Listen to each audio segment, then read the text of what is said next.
Today on Sekulow, there's a lot of talk about holding Putin and other Russians accountable for war crimes. Could it ever happen? Keeping you informed and engaged, now more than ever. This is Sekulow. The prosecutor just landed on the ground in Ukraine looking into the war crime allegation, and I don't think it's going to be hard once you see these civilian targets. You guys have been putting up the video in various places. We want to hear from you. Share and post your comments or call 1-800-684-3110. For example, Kharkiv in the northeast really bombarded a children's hospital, an orphanage. I mean, these are not military targets, and it's pretty easy to make that distinction. And now your host, Jordan Sekulow. Welcome to Sekulow. There's a lot to talk about today as we title the show War Crimes, because there's just a lot of talk on TV, and I understand it, about how can we ultimately hold Putin and Russians accountable for the atrocities we're seeing on television, especially because this was a war of choice. The Ukrainians were not firing into Russia. They were not trying to pick a battle with Russia. Russia decided to do this unilaterally. They didn't build a coalition. They didn't build a plan. They didn't really tell the world was, there's some neo-Nazis there. It was ridiculous. So there's this move to say, well, at least one day, maybe we can hold them accountable. And you even hear that the ICC, the International Criminal Court prosecutors, on the ground in Ukraine, except for a big problem. Neither Ukraine, nor Russia, nor the United States, nor the U.S. and some other major superpowers around the world, China, are members of the International Criminal Court. They have not ceded jurisdiction over their country's actions to the court. So you don't have either party here. Now, there's this tenuous thing they're trying to argue, we'll get into later in the broadcast, about, well, they ceded some jurisdiction during Crimea, so maybe we can use that, except for that conflict ended, and then this is a totally new conflict. And I do want to be careful, because people think this is, and by the way, for the UN to refer it, it's got to go through the Security Council. Guess who has a veto on the Security Council? Because they're a permanent member. Russia. So they're never going to allow their leaders to be charged and tried at the International Criminal Court. Right. And the International Criminal Court, which is getting a lot of praise right now from U.S. leaders, from the same U.S. leaders who did not agree. So you can't play these games with an international tribunal that's been looking for universal jurisdiction to somehow justify its existence. Look, we know more about this than I think any lawyer in the United States, because we're one of the few law firms that have actually appeared before the International Criminal Court in The Hague. I am holding in my hand, for our radio audience, my trial notebook that says on it, and we'll put it up on the screen, it says International Criminal Court, the Appeals Chamber, situation in the Islamic Republic of Afghanistan. Then it said ICC number 0217, and that was December 4th through 6th, 2019. It was a 3-day trial. Put that up on the screen. All right. Okay. And that was the trial notebook. We know a lot about the ICC. Here's the situation that Jordan said is absolutely correct. They do not have, nor should they have, universal jurisdiction. What is happening in Russia, I think there are war crimes that are being committed, the act itself.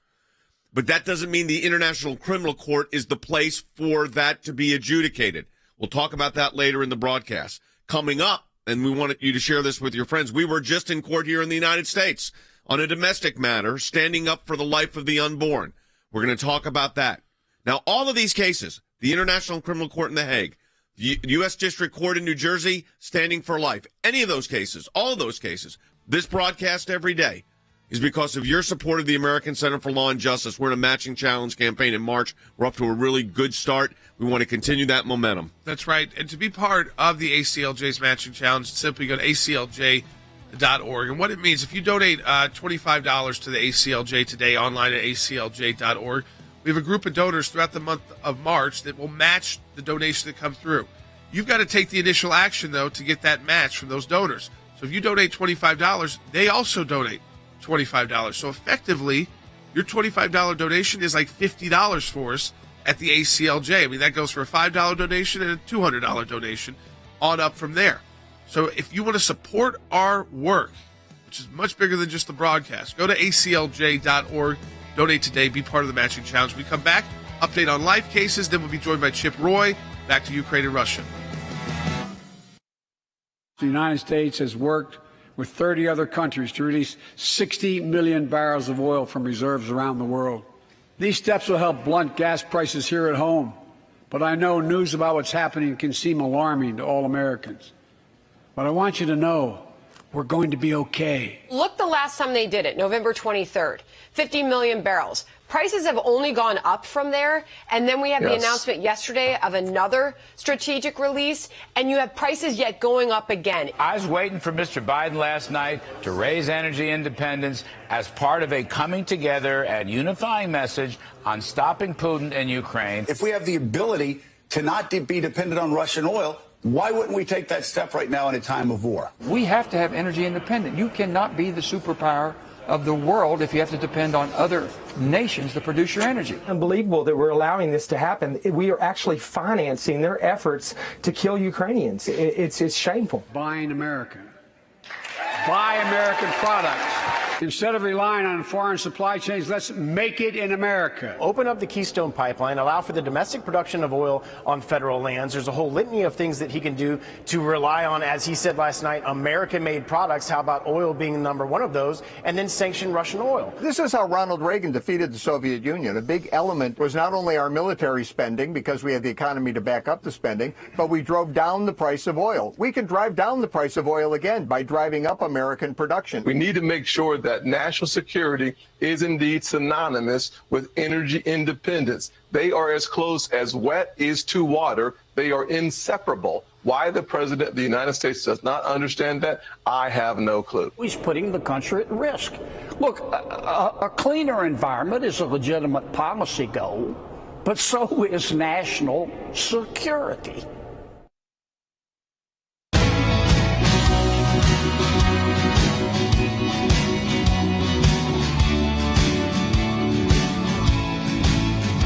All right, welcome back to Sekulow, and we are going to be taking your phone calls to 1-800-684-3110. I want to encourage people, we're going to be talking about right now, we'll get back to Ukraine and Russia, the ICC, the war crimes issue, but we have to update you, too, on some pro-life cases we are working on right now, 3 that we're going to talk about, one that was in trial in New Jersey. But I encourage you, if you're on Rumble, this is a kind of new feature we can utilize. It says, if you scroll down right below the video, and maybe a couple of ads, you'll see where we're able to put in text. In the first text, it says, sign our petition now with a link. That is a petition, if you click on it, for life, and specific to the Dobbs case at the U.S. Supreme Court. 408,000 people have signed that petition. Our goal is 500,000. So we have new folks on Rumble. It takes just a minute to sign the petition. You put your name, email, and zip code, and that is it. So, again, I encourage you to check that out on Rumble. It's a new feature we've got, and you'll see right there the petition.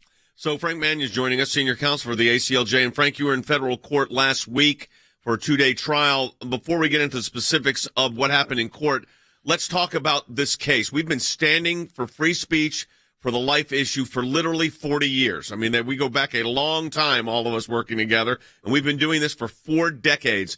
And yet, even with wins at the Supreme Court on this very kind of issue, we are still finding ourselves defending those that want to speak out for life in the vicinity of an abortion clinic. But give us the details of this case. What was it involving, Frank? Sure, Jay, and you're so right. What's happening here is we have a unanimous Supreme Court decision in 2014, McCullen versus Coakley, that the lower courts and municipalities still haven't figured out that the court meant what it said. We represent a woman named Gerald Turco, who's been sidewalk counseling outside of an abortion clinic in Englewood, New Jersey, since 2005. For the first 8 years, things were fairly peaceful. Then in 2013, a new group of protesters, pro-life protesters, arrived who had a completely different approach than Gerald. She prefers the quiet, personal, one-on-one communication with people, handing them pamphlets, giving them alternatives to abortion. She thinks that's more effective. Frankly, I do too. Right. Which is not to say that these other people don't have their own First Amendment rights, but the city was claiming, and the clinic was claiming, that they were doing illegal things, pushing people, blocking doors, screaming into the building, that sort of thing. Well, in Englewood's response was to pass a buffer zone, which excludes from the vicinity of the clinic not only those people who they may or may not have a right to exclude, but also our client and other quiet, peaceful sidewalk counselors. Well, the Supreme Court in 2014, 9-0. How often do you get a unanimous decision in an abortion case? Maybe never. Including people like RBG, said Cities, you can't do that. These kinds of buffer zones are disfavored.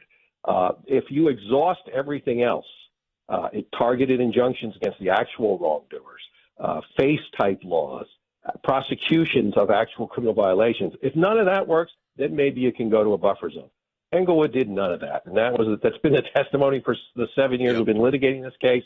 It finally came out in court last week, and we're hoping we get a successful result in the end. You know, Frank, as I think about this, you and I have been litigating at the Supreme Court and at the Court of Appeals these kind of abortion free speech cases for decades.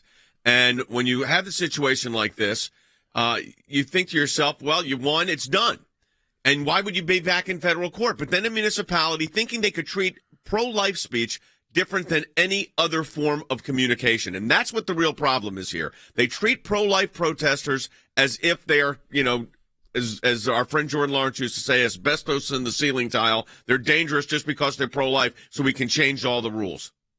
Yeah, and that's why we have to keep fighting these cases, and that's why we've been fighting this case for literally 7 years. We won the case on summary judgment in 2017 at the district court level. The city appealed. The Third Circuit spent about a year and a half mulling that over and then said, you know what, we need a trial. So that's why this case has dragged out for so long. And in the meantime, our client has to navigate this obstacle course created by the buffer zones. There's really 6 separate buffer zones in this particular place. And it's simply impossible to share the message she wants to share in the way that not only she wants to share, but in the way that the unanimous Supreme Court said she has an absolute right to try to do. So that's why we're still fighting. And this is at a time when we've got the biggest abortion case since Roe versus Wade is at the U.S. Supreme Court waiting for the opinion. I mean, it came up in the State of the Union address by President Biden. The Supreme Court justices, they showed their faces, which were stoic most of the time during the State of the Union, maybe even more stoic when he made that attack on them, because ultimately that's what he's trying to do, is even at that moment trying to influence them at the last minute. Really. And so we have that, but we also are representing South Dakota and their governor, Kristi Noem, in a case there involving informed consent. Right. So we are, I think, on the one hand, doing the traditional cases we've been working on, like the sidewalk counselor, like informed consent, but we're also preparing for what would a post-Dobbs, in a good way, world look like. And Frank, there would be an unbelievable amount of new litigation because you've got state constitutional issues. You have probably about half the states in the country that would want to put in similar laws, other states that might be kind of somewhere in the middle, and then some states that are going to be very pro-abortion. And so it's going to be up to groups like ours to go in and educate the legislators on what they can and can't do, the steps they need to take to get the laws passed. There's a lot of work that can be done. The pro-life movement will not be done because of what happens in Dobbs. No question about it. I mean, if Dobbs goes the way we hope it goes, or even part of the way that we think it should go, it's not going to be an end of litigation. It's just going to be the beginning of a new round of litigation. Slightly different in some ways, but you're right. I mean, the patchwork quilt of laws will be challenged and defended all across the country after that. Frank, one of the things I've thought about, and I see this, if Dobbs goes the way we think it does, in that particular case at the Supreme Court, we filed a major brief on that, an amicus brief. And we've been involved in abortion litigation cases at the Supreme Court for, like I said, 4 decades. I think the crisis pregnancy centers, the women's health centers, are going to be really at risk in states that are pro-abortion. We already know even though we've won at the Supreme Court on this, they are going to try to regulate them out of existence. That's right. Let's not forget who was the defendant in the case that we brought to the Supreme Court. It was somebody named Kamala Harris, I believe. Right. She's in an even more influential position now. So that's the kind of thing we're up against. And you're right, crisis pregnancy centers are also on the front line, just as the sidewalk counselors are. And they are targets. They are targets of pro-abortion regulators all over the place. So, Frank, let me ask you this. So you had the trial. What's the next move after the trial? How'd it go, first of all? The trial went fine. I think our case looks better after the trial. You'll appreciate this, Jay. Every single one of the 5 witnesses who testified for the city contradicted their deposition testimony on the crucial issues in the case. It was like for a lawyer, it was like Christmas morning. I sat there with deposition transcripts to every single one of them. Remember when I took your deposition? You said the opposite. That rarely happens in a trial, but I think that came across loud and clear to the judge who heard the case.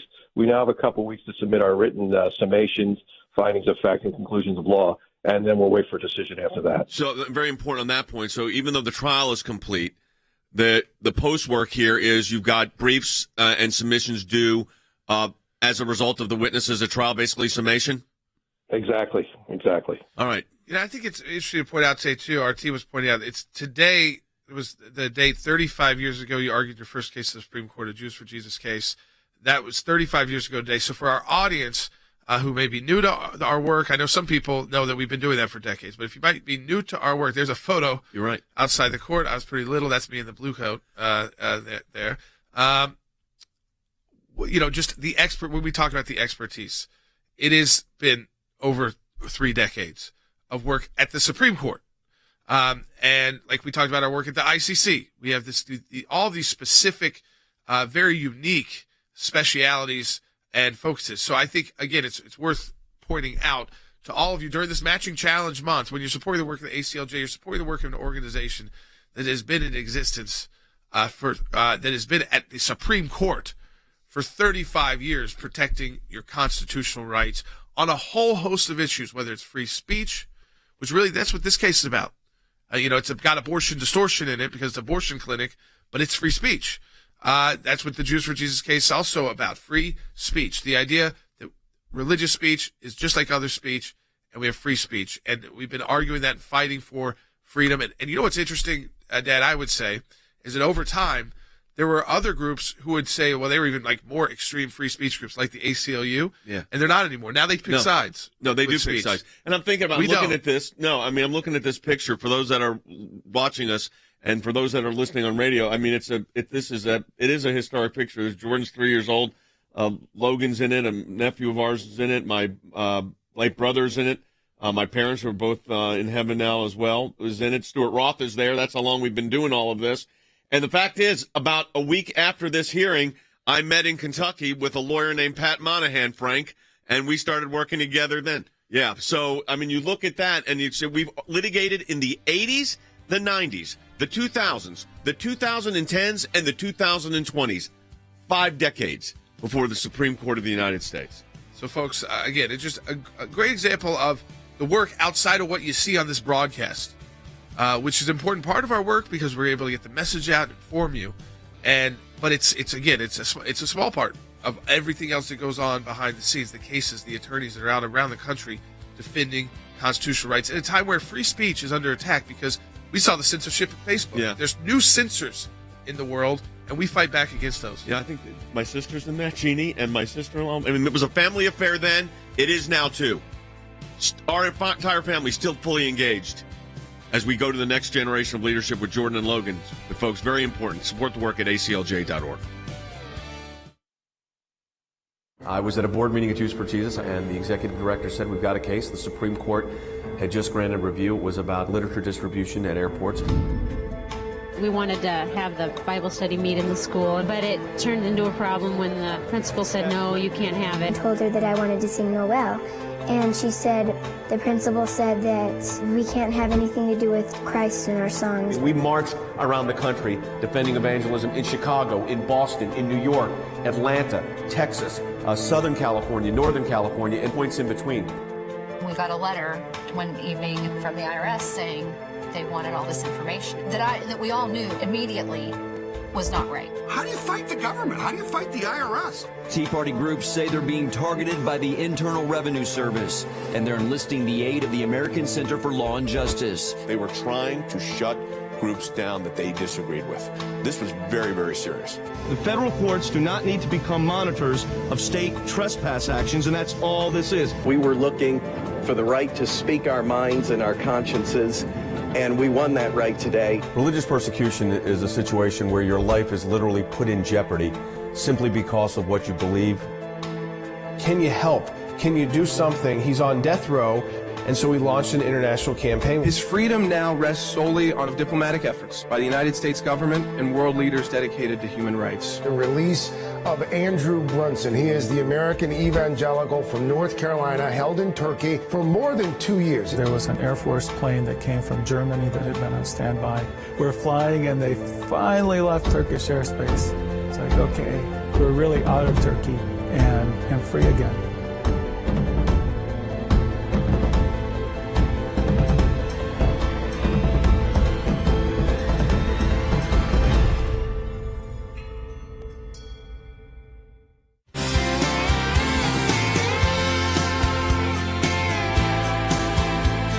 to Sekulow. We are joined by a good friend of ours, Congressman Chip Roy of Texas, the 21st Congressional District. He's been someone we got to know in Washington, D.C. even long before he was a congressman, as chief of staff to Senator Ted Cruz, staff director for Senator John Cornyn, people we've been working with a long time at the ACLJ. But Congressman Chip Roy is a leading voice, a conservative voice in the country, and it's great to have him on the broadcast today. Congressman, I want to jump right into it because you talk about the idea in your tweet this morning that if you're going to vote for appropriations, more appropriations to assist Ukraine, which appears that there's bipartisan support for now to do, that we've got to unleash and open American oil and gas, the ANWR, the pipelines, the regs, offshore, federal lands, put it all together, or else you say it's a fail. Tell people about that. Well, thanks for having me on, first of all, and great to be on the show. But the thing that we're dealing with here, and right now, let me be clear to listeners, we've got a $32 billion package brewing in Washington right now. Money to go to dollars for lethal assistance for Ukraine, but also Ukrainian humanitarian assistance, but also a whole bunch of COVID money for continuation of COVID vaccine pushing by the administration and therapeutics, all going right into the pockets of Pfizer.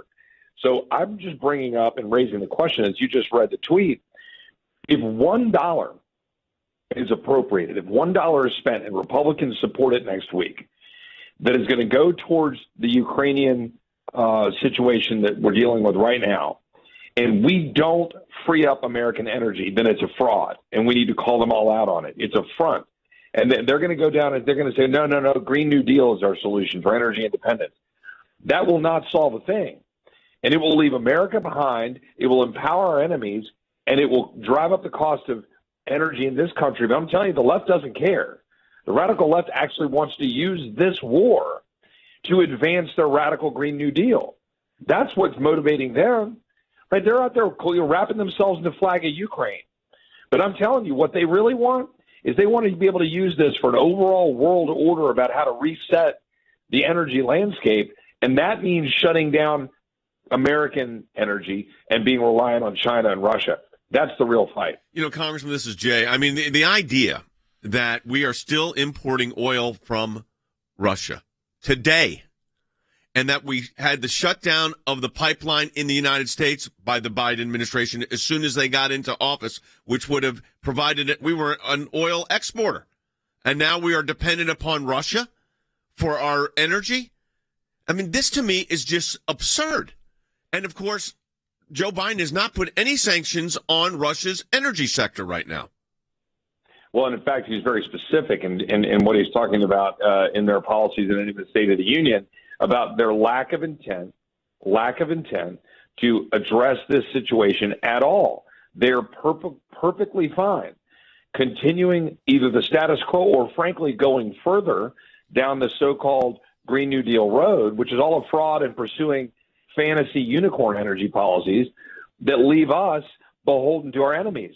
You just said it, 600,000 barrels of oil imported from Russia every day in the United States, even though we sit on a mountain of oil and natural gas. We have constricted our supply. We have shut off permits. We have closed down ANWR. We have shut down the Keystone Pipeline. We have restricted other pipelines. We have FERC going down and saying we can't push out liquefied natural gas and limiting what we're able to push out to the world. This is all happening in real time, and yet we're all sitting around talking about what we need to do to send more aid to Ukraine. The very first thing we need to do right now is free up American energy, or I don't want to hear about any of it.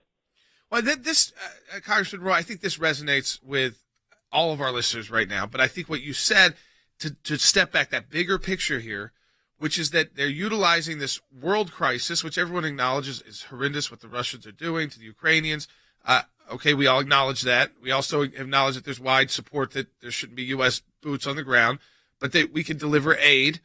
But that we are, in a sense, allowing the left to punish Americans. I mean, they wouldn't use that word. We would. Punish Americans at the pump and with natural gas as well, so that we ultimately, I just want you to say it one more time, we buy in to that, or we're beaten down into buying into this Green New Deal idea.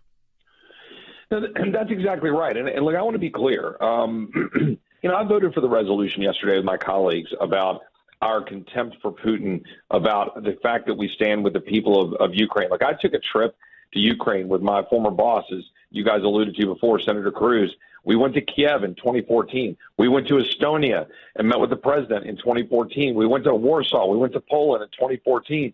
And I met with these folks, and these are folks who have a hunger for freedom there on the eastern side of Europe, because they've seen the totalitarian state of the Soviet Union.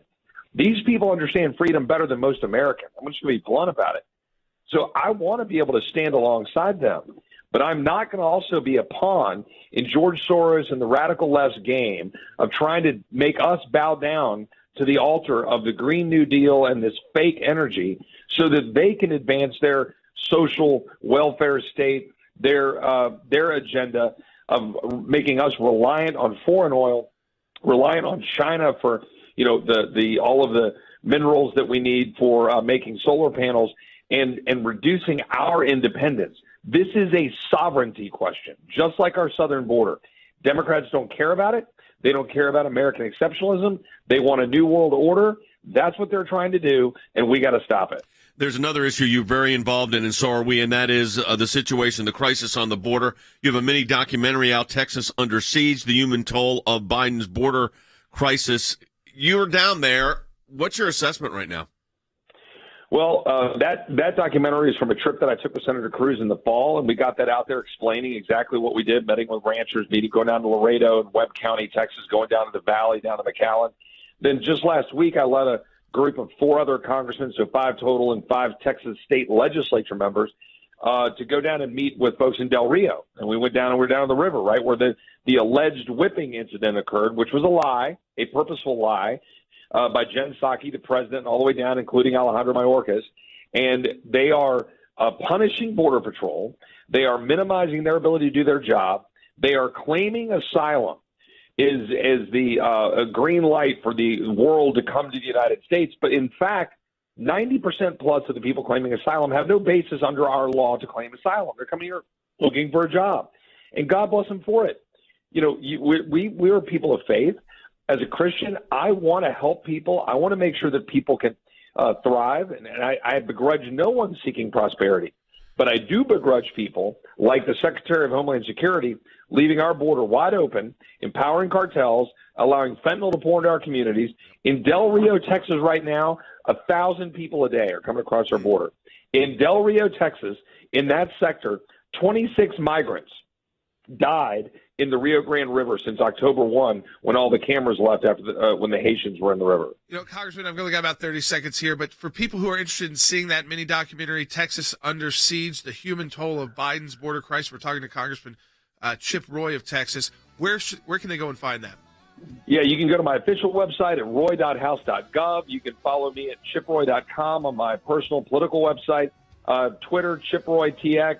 Or Rep Chip Roy if you want the official account. God bless you all. Thanks for having me on. Chip. We appreciate it. Thanks, Congressman. And again, folks, I encourage you to check that out. Texas Under Siege, the Every human one toll. of these issues, the ACLJ is front and center on. Yeah, that's right. And they all, you see how we talked to Congressman Roy. These are all you can't connect one. You can't have one without the other. They all play against each other, and it's a massive change in how you're going to structure the government. Is which side you support and which side ultimately wins out on these issues like oil and gas. Second half hour coming up, a lot to talk about. All this talk about war crimes.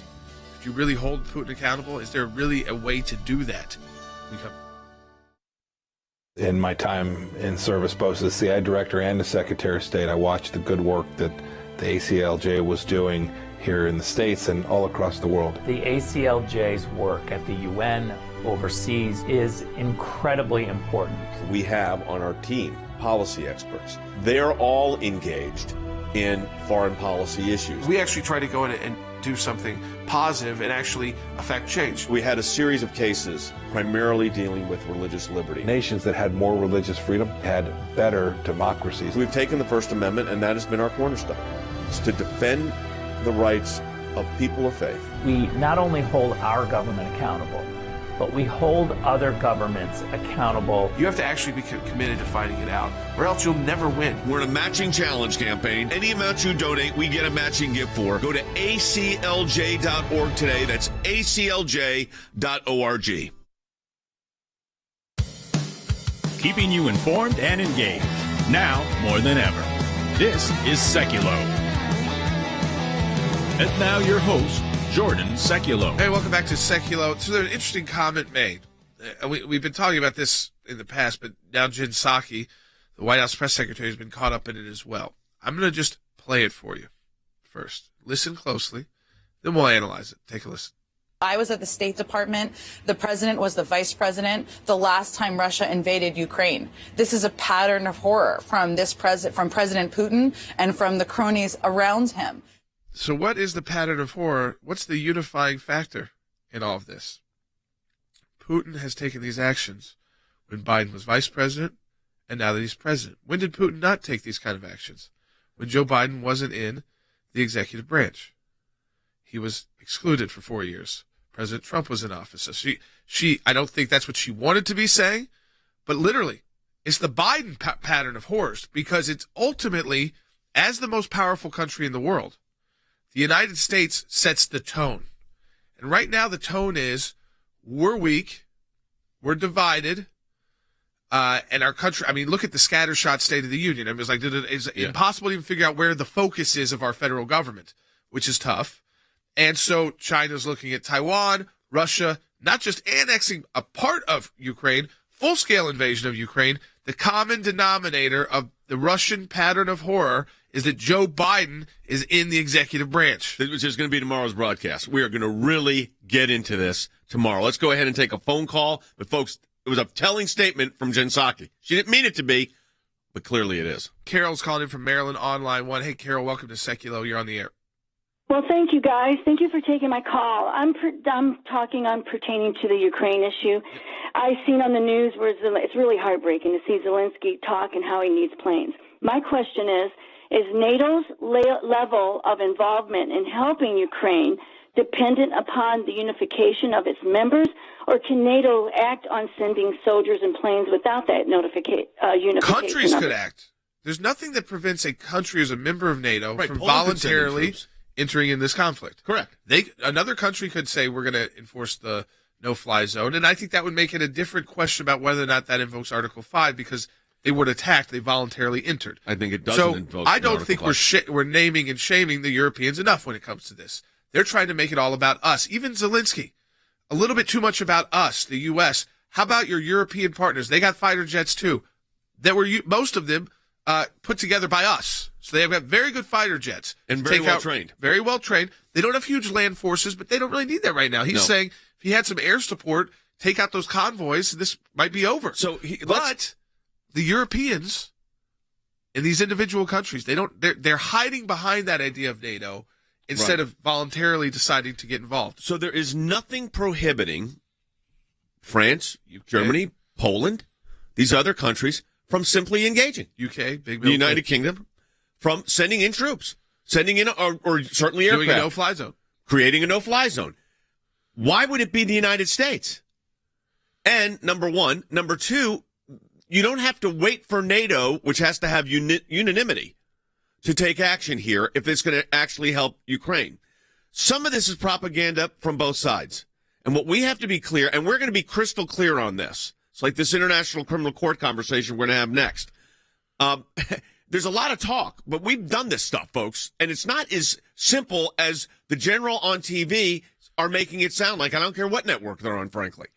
But as Jordan just said, there is nothing prohibiting Latvia, right? Estonia, these countries that are worried about this from providing more direct armaments or including soldiers if necessary. Yep. That could happen. The question is, why is it always the United States here that they're coming to, even though we'll supply plenty of resources, money, and munitions? Yeah, and you know why. It's because they don't want to fight and die for this. They want us to fight and die for this, and they see us as their hammer, and there's not that support in the U.S. I think there's probably some more support than there was when this began, but still, you hear from politicians pretty clearly, both sides of the aisle, they understand the big ramifications of a U.S.-Russia war, which is a lot different than the ramifications of a France involving a no-fly zone with Russia. Right. Huge difference. We're talking about two nuclear powers going to war versus a medium-sized European country with the military that could do it if they were willing to potentially lose the loss of life that would come with fighting with Russia in the air. Thanks to your support of the ACLJ, we have had many victories. The report is coming out. It shows that not only did Tea Party groups get more scrutiny, but so did a host of other conservative groups. It was something that no one could believe our government was even capable of doing, and now they were admitting it. It's one of the most significant wins in the ACLJ's history. To take on the IRS and win, for the ACLJ, life has always been a top issue. Barbara, I am here at this site because there are thousands of people and millions across America that say abortion's murder. When you're fighting for the life of the unborn, you're on the right side of history, you're on the right side of law. These are young people in their 20s and 30s that are doing this, are fighting for life to beat back the abortion juggernaut. It's very important that we remain hopeful that the courts that the Trump administration was able to impact will give us good rulings that are based in law and sound reasoning. This is one of the social issues we're winning. There are historians that point out that religious persecution is at its highest level since the first 3 centuries when the Roman Empire led religious persecution. A mid-state pastor's family is fighting to bring him home. We are getting my husband after 7.5 months.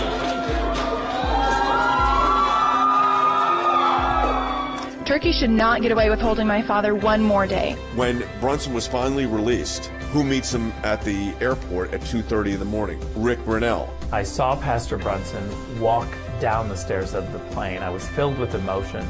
I told him that we were praying for him. The American people never forgot about him. I'm thankful, I'm grateful, and actually I'm astounded. We need your help as we continue this work here in the United States and around the world. Join the matching challenge today, and your tax-deductible donation will be doubled.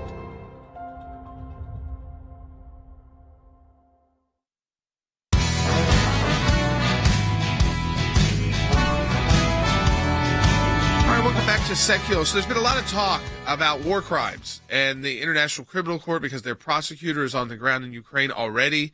They're in this kind of a new pre-trial chamber process, putting together what would be a case against Russian leaders, generals, Putin, for these war crimes, which began with paper, if you're going through what war crimes are, the invasion, so just invading a country that for no reason, a war of choice is what it's called.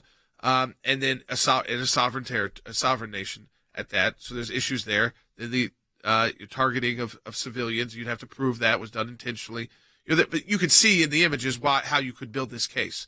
The problem is not really building the case. It's never been the problem with trying to prosecute war crimes. The issue has been, and the U.S. has been at the lead of this, most countries who are engaged in conflict on a more regular basis because of their standing in the world don't sign on to any of these treaties that allow international criminal courts any jurisdiction over their actions. And that's because, think about the U.S. We've engaged in 2 massive, long wars that just finished out, Afghanistan and Iraq. They still try to get at you. They still try to get U.S. soldiers through the ICC. We were there.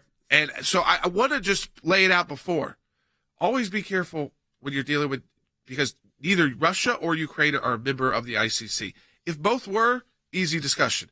If one was, a little bit easier discussion.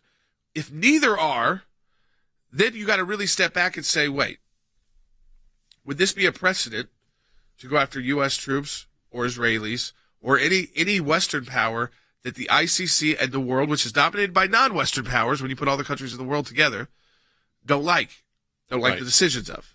So I'm holding in my hand, for our radio audience, for our TV audience, you're actually seeing a shot of it on the screen right now, the trial notebook that I used when we tried a case at the International Criminal Court in The Hague at the appeals chamber entitled The Situation in the Islamic Republic of Afghanistan, where the ICC was trying to go after U.S. soldiers. Now, the United States, as Jordan said, nor Russia nor Ukraine are members of the Rome Statute, which governs jurisdiction. But they have this attempted universal jurisdiction. Do we think war crimes are being committed in Russia? Yes. Do we think the ICC just has easy general jurisdiction? No. The question is going to be, the UN can make referrals here. Andy, you've been looking at this issue extensively. And like I said, there's few law firms you're going to talk to that have tried cases at the ICC. That wasn't, by the way, our first time over at The Hague. That was our second or third time, actually third time over at The Hague, second time in a proceeding. So, believe me, and we know this issue. I think we're going to show one coming up during the break here of some of that proceeding. But this tells you there's a lot of discussion about this. I want to be clear that we think what Russia is doing, led by Vladimir Putin, is violating the spirit of these international treaties. But getting jurisdiction is a totally different matter. That's right, Jay. Getting jurisdiction is a totally different matter. And the Office of the Prosecutor of the International Criminal Court has said he's there. He's on the ground. Karim Khan, who is a Queen's counselor, who is the new prosecutor succeeding the previous one, Bensouda, and he is in the Ukraine claiming that he has jurisdiction in the pretrial chamber to which the case has been referred, because he can claim he has jurisdiction, but then in order to get the go-ahead, he's got to go to the pretrial chamber, which consists of 3 judges at the International Criminal Court at The Hague, where you argued, Jay. Yep. And then they have to give him the authority to proceed further. Can we show some video of that argument while we're doing it, or does that maybe not be possible? We could show some. Here's an interesting issue, though. The UN can through the Security Council, can make a direct referral to the criminal court. Now, that is, the video you're seeing right there is me before the International Criminal Court in The Hague, wearing the robe and the what do you call it? I guess, what's it technically called? The handkerchief. Yeah, the bib. Yeah, I mean, it's a very formal proceedings, and it was before a multi-judge panel, as you can see. And it almost reminds you of a Star Wars courtroom, episode. if there was such. It's very futuristic, but it's also potentially very dangerous. And I say the ICC can do some good things, but they also can be very, very out of their lane. But there is a procedure, and this has never been done before, and this is why our team looks at this stuff, folks, where the General Assembly could recommend and the Security Council could vote a referral to the ICC directly to non-parties to the Rome Statute. It has to go through the Security Council. But Russia technically, Andy, which could veto this, because they're on the Security Council, has to abstain. That should abstain under the UN Charter. This, as you said, Jay, the Security Council can issue a referral of a matter to the International Criminal Court. It needs a supermajority, which is 9 out of 15, and none of the permanent members would be permitted to oppose it if that were the case. But if you look at the UN Charter, Article 27 of the UN Charter says that a party to a dispute shall, not may or ought to, but shall abstain from voting. So that if there is an application or a motion for referral from the Security Council to the International Criminal Court, Russia shall abstain, according to the UN Charter, and not be able to veto, and not be able to exercise its veto. Which means, folks, and this is what's important, you understand the scope and nature of our work. Now, we've got our European Center for Law and Justice has non-governmental organization status. Guess with who? The United Nations. And we're about to expand that work drastically in the next couple of years. Yeah, that's right. And I think, too, what's important there then would be the role of China. China abstained from the vote on the censure at the General Assembly of the Russian actions. That was a big deal. But they would be under tremendous pressure from Russia to try and veto this. And I could see a situation where China steps up and says no, because they want to invade Taiwan and they want to take Taiwan, whether they do that now, whether they do that in 2 years, whether it's 5 years, but they like the idea of having that. And they're going to look very carefully and say, well, you know what? This could happen to us. So usually they abstain. A lot of times they don't take issue. Maybe this is the time they step up. So I think that's why you have to be very wary.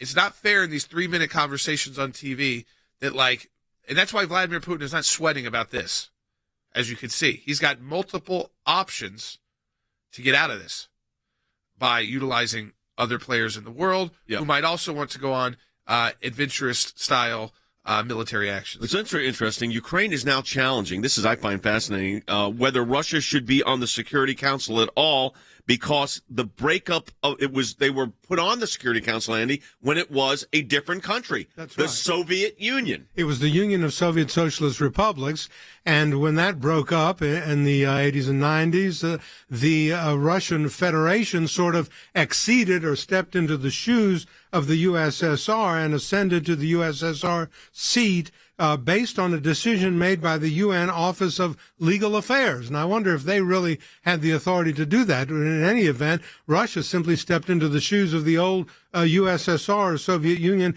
And, Jay, as you said, Ukraine is challenging that decision. It's because the country that was given P5 status was not Russia.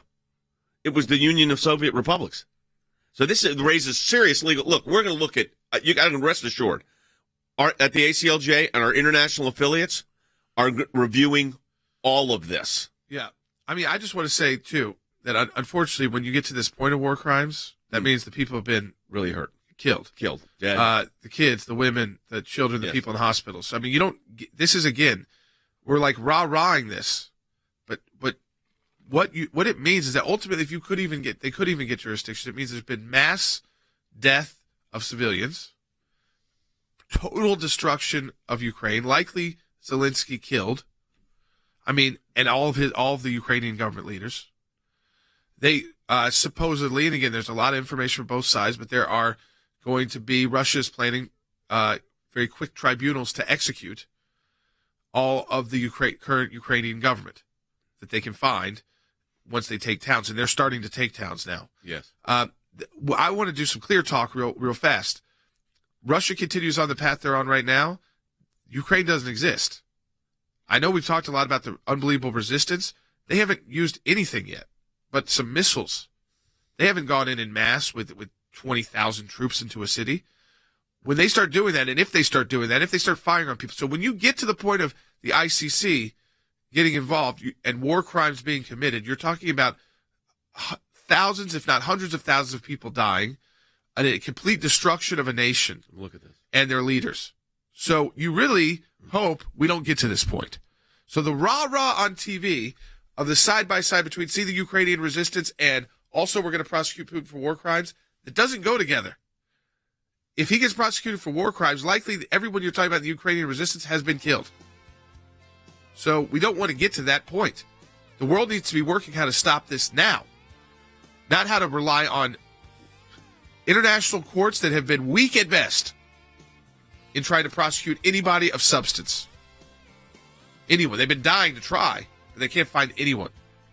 And they've had if you look at their history, they have a history of hardly indicting anybody or holding anyone. I mean, it's a handful of people that matter. But this is becoming the topic of conversation almost every TV show in the country. Which is almost like a done deal. Yeah. And listen, you're talking to the lawyers that did it. It doesn't work that way. So now we got to talk about in the next segment what can be done. It doesn't depend on NATO. It's not simply NATO here. So we're going to take some calls at 800-684-3110. We'll be back in a moment. Support the work, the global work of the ACLJ at aclj.org.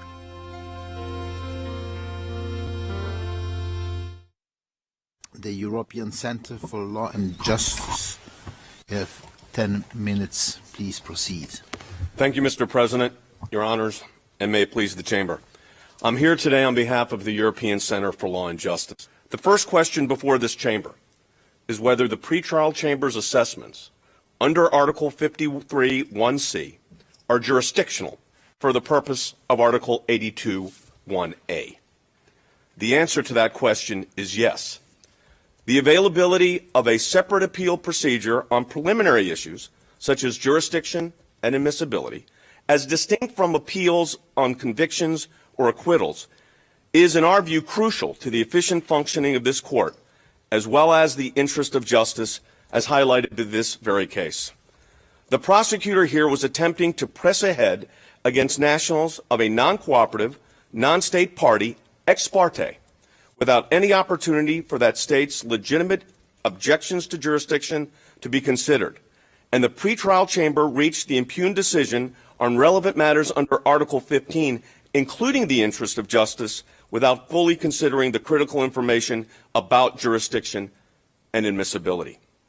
In the case of the United States, for example, these threshold objections would include, first, the principle of customary international law, second, the existence of specific treaties between the United States and the Islamic Republic of Afghanistan, giving the United States exclusive jurisdiction over its personnel, and finally, the principle of complementarity, because the United States is demonstrably both willing and able to investigate and prosecute its own cases. I'm here to ask you to support the work of the ACLJ, to be part of our matching challenge. Double the impact of your donation right now at aclj.org.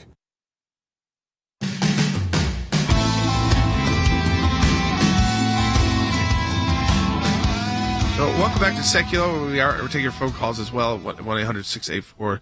That's 1-800-684-3110. I want to start with John's call out of Tennessee. John, welcome to Sekulow. You're on the air.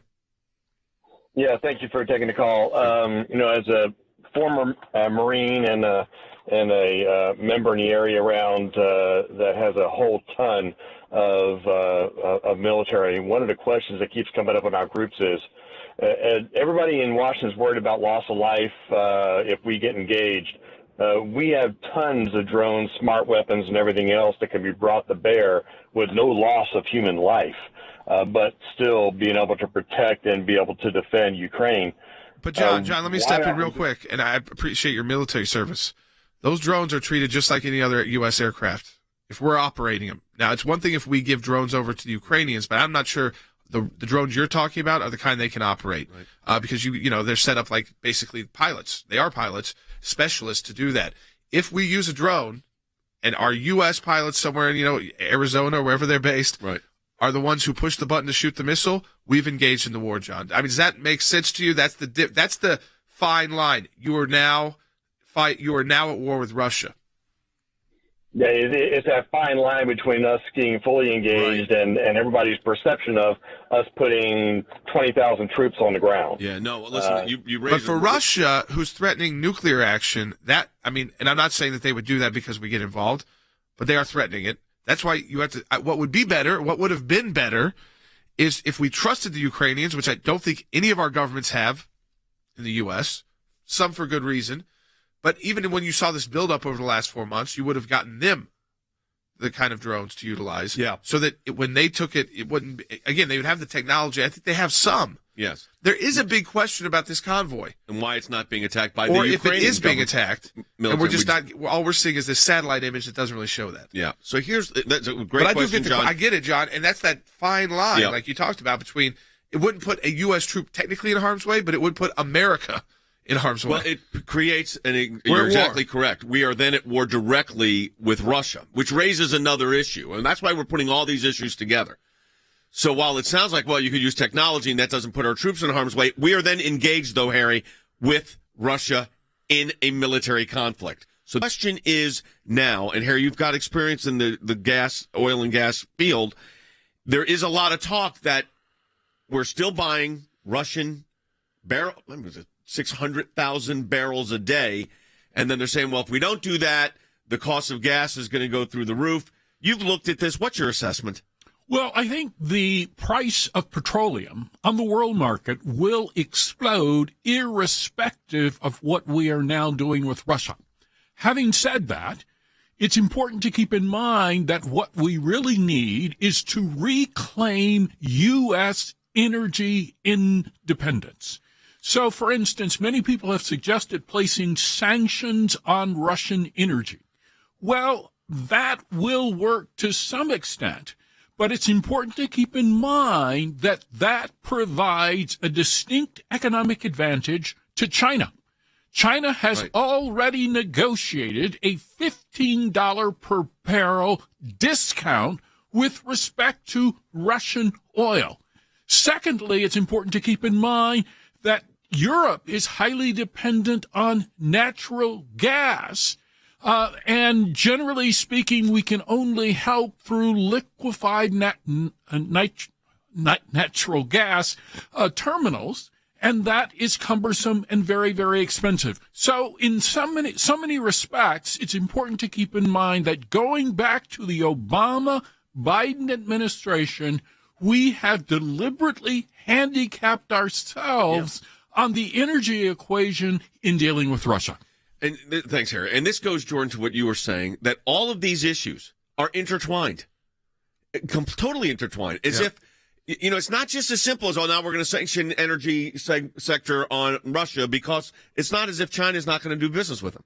Right, and even like when we did the SWIFT sanctions, well, the two biggest banks in Russia don't use the SWIFT to transfer money. So, I mean, there's issue after issue. It's tough. We've heard a lot of tough talk. Some of these sanctions are biting. They're biting the oligarchs especially. Yeah. Because we have a special DOJ program. That's fine. But when you're talking about, if you're trying to topple the Russian economy, you've got to start talking about the future plans of our country. Right. When it comes to oil. So you have to say, we're going to finish Keystone XL and we're going to open it. That's how you topple the Russian economy with these sanctions. And you know what? As we talked about with Congressman Roy, yep. Joe Biden is not going to be willing to do that because half his party at least has bought on to the Green New Deal. And what Chip said was that they actually are going to, not that they want the conflict, but they're utilizing this conflict, punish Americans at the pump, and we'll all say, you know what, we got to go to these alternative forms of energy. Some have worked, some don't work, and it's a lot of cost. So some of these oligarchs are breaking off from Putin, which is interesting. But here's the thing: the Department of Justice, Andy, has set up a program. They announced it yesterday, where they're going to target these oligarchs. Now, I'm thinking, okay, that means criminal proceedings brought against these oligarchs. Is that really a deterrent? No, I don't think it is, Jay. I mean, let's be realistic about it. Do you think that bringing a criminal action against one of these oligarchs, which means rule by the few in Greek, in Russia, is going to really deter anything from happening in terms of the price of oil, the price of gas, the price of wheat, and things like that? I think the answer is decidedly no. So, Harry, to follow up what Jordan said, what does put Russia's economy in the kind of jeopardy that would have a significant impact? Well, first, U.S. energy independence would do that. But it's important to keep in mind that there are so many barriers within the Biden administration. So Transportation Secretary Pete Buttigieg has suggested we don't want to do that. Why? He claims this is a temporary solution to a long-term problem. So what we have is resistance against rational analysis within the Biden administration. And we should also keep in mind another fact. Agricultural prices are rising almost as rapidly as petroleum prices.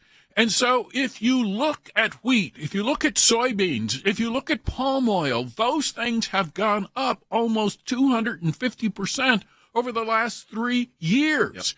And given that there's a conflict in the Ukraine and there are problems in Russia, guess what? They may not plant those crops this season. This is going to drive up prices even further in 2023. The planting season is coming up in the Ukraine and in Russia. In the next 8 weeks, they've got to get the wheat in the ground, or else there's going to be a crisis. Is that going to happen? It doesn't look like it. It sure doesn't. Folks, I'm telling you, was a great program today because you've seen all of the facets of the American Center for Law and Justice. Law and economics, law in international courts, government affairs with Congress. You saw the pro-life issues we discussed. All of this broadcast coming to you every day, is because of your support of the American Center for Law and Justice. We're in a matching challenge campaign. Some of you are new to us, especially if you're on Rumble, and we appreciate Rumble hosting us, and we encourage you to keep going to Rumble. Go to aclj.org and donate online. Any amount you donate, we get a matching gift for. aclj.org.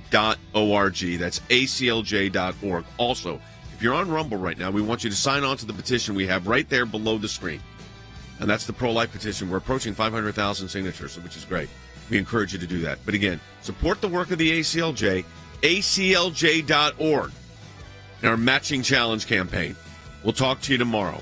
How much of this has happened under Joe Biden when he was vice president and president? Interesting topic.